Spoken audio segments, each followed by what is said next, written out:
A ver, pensamos en la caída de Roma y ¿qué nos viene a la cabeza? Pues seguro que caos, destrucción, ¿verdad? Una imagen muy potente. Pero, ¿y si todo eso no fuera exactamente así? ¿Y si la historia que nos han contado no es del todo correcta? Vamos a viajar juntos al siglo V, porque lo que vamos a ver no es tanto un final, sino algo mucho más interesante, una transformación brutal. Esa es la pregunta clave, la que lo cambia absolutamente todo. Hay que olvidarse de esa idea de un colapso de un día para otro, de una destrucción total. Lo que vamos a explorar aquí es un proceso mucho más sutil, más lento y, la verdad, mucho más fascinante. Una transformación que al final acabó dando forma al mundo que hoy conocemos. Bien, para entender bien todo este lío, vamos a seguir un orden muy claro. Primero, echaremos un vistazo a las grietas internas del propio imperio. Luego intentaremos entender quiénes eran de verdad esos llamados bárbaros. Veremos el detonante, ese efecto dominó que lo precipitó todo. Asistiremos a la crónica de un colapso que ya se veía venir y, para terminar, veremos qué nuevo mapa de Europa surgió de todo aquello. Empecemos por el principio de verdad. Y ese principio no está en las fronteras, no. Está en el mismísimo corazón de Roma.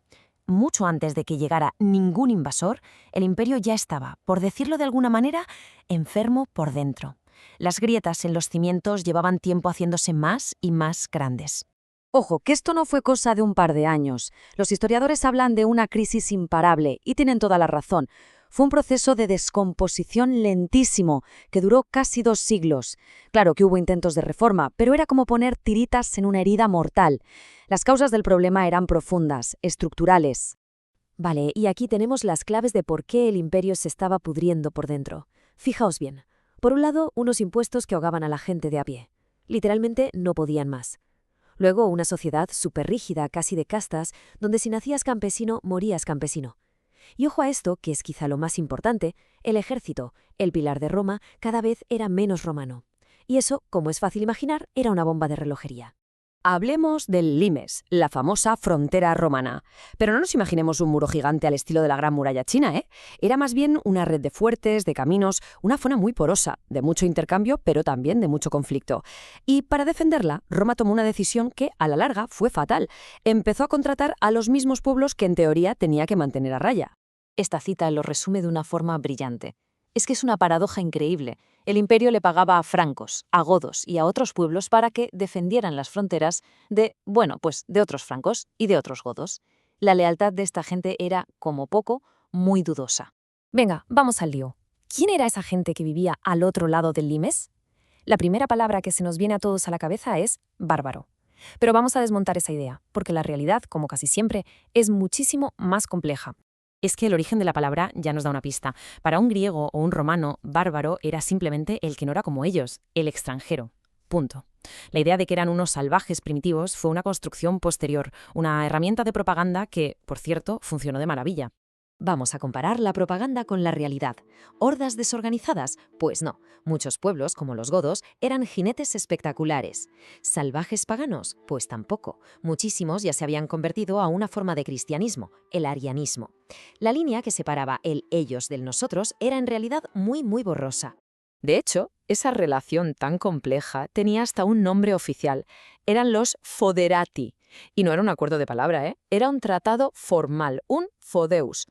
Roma les daba tierras o dinero y a cambio ellos ponían los soldados.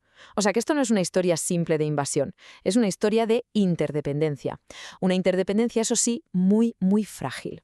Bueno, pues ya tenemos el escenario, un imperio débil por dentro y una frontera defendida por aliados que no eran de fiar. Solo faltaba una chispa, un empujón desde fuera para que todo saltara por los aires. Y ese empujón llegó desde las lejanas estepas de Asia. Este mapa es clave para entenderlo todo. Allá por el año 375, un pueblo nómada de jinetes temibles, los hunos, irrumpen en Europa del Este. Su avance fue tan brutal que empujó a los godos y a otros pueblos hacia el oeste, como una ola, directos contra las fronteras del imperio. Unas fronteras que, claro, ya no podían aguantar esa presión. Y esa reacción en cadena fue rapidísima. La presión de los hunos fue la primera ficha del dominó que cayó. Luego, en una fecha muy simbólica, la Nochevieja del 406, un grupo enorme de pueblos cruza el río Rin, que estaba congelado, y en apenas 3 años ya estaban en Hispania. El imperio se estaba viniendo abajo a una velocidad de vértigo. Y aquí vemos el resultado. Este mapa de Hispania ya no es el de las provincias romanas de toda la vida.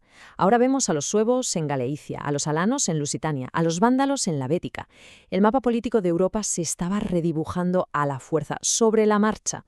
Con las provincias de Occidente ya ocupadas por estos nuevos pueblos, lo que quedaba del poder del emperador se deshacía como un azucarillo.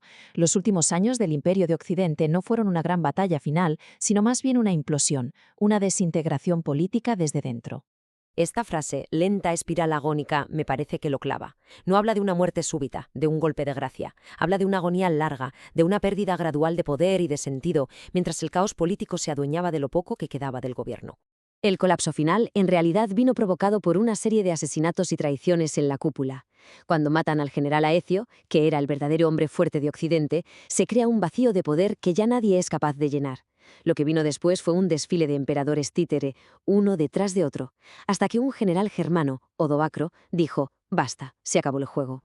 Y este es el momento final, que no fue nada épico. No hubo una gran batalla por Roma. Fue casi un trámite burocrático. Odoacro cogió al último emperador, que era un niño llamado Rómulo Augustulo, le dio una pensión para que se jubilara tranquilamente y envió los símbolos del poder a Constantinopla. El mensaje era claro: mira, este cargo de emperador aquí ya no tiene ningún sentido. Y esta es la parte que es realmente reveladora. Para la gente de la época, para los que vivieron ese famoso año 476, aquello pues no fue para tanto. No fue el apocalipsis. Las fuentes nos dicen que lo vieron como algo, bueno, natural, casi lógico. ¿Y por qué? Pues porque, seamos sinceros, el Imperio de Occidente llevaba mucho tiempo siendo un fantasma. Era una ficción, una idea que ya no se sostenía. Entonces, si no fue un final, ¿qué fue?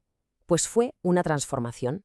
El imperio no se desvaneció sin más. Sus leyes, su cultura, sus estructuras se mezclaron, se fusionaron con las de estos nuevos pueblos. Y de esa mezcla nació algo completamente nuevo. Si miramos este mapa, unos 50 años después de ese momento simbólico, vemos el Nuevo Mundo. Donde antes estaban las provincias romanas, ahora vemos el reino de los francos, el de los visigodos, el de los ostrogodos. El poder se ha roto en pedazos, se ha fragmentado. ¿Y cómo se hizo esa transición en el día a día? Pues muchas veces se usaron las propias leyes romanas, como la hospitalitas. Este era un sistema para alojar soldados, pero lo adaptaron para asentar a pueblos enteros en las grandes fincas de los terratenientes romanos. Fue la forma de legalizar su presencia y de empezar esa fusión entre las dos culturas. Así que volvemos a la pregunta del principio. El fin del Imperio Romano de Occidente no fue tanto una caída como una transformación increíblemente compleja. De la fusión de las estructuras romanas, la cultura de los pueblos germánicos y la religión cristiana nació un mundo nuevo, la Europa medieval. La pregunta que queda en el aire, claro, es ¿cuánto de Roma sobrevivió realmente en este nuevo orden mundial?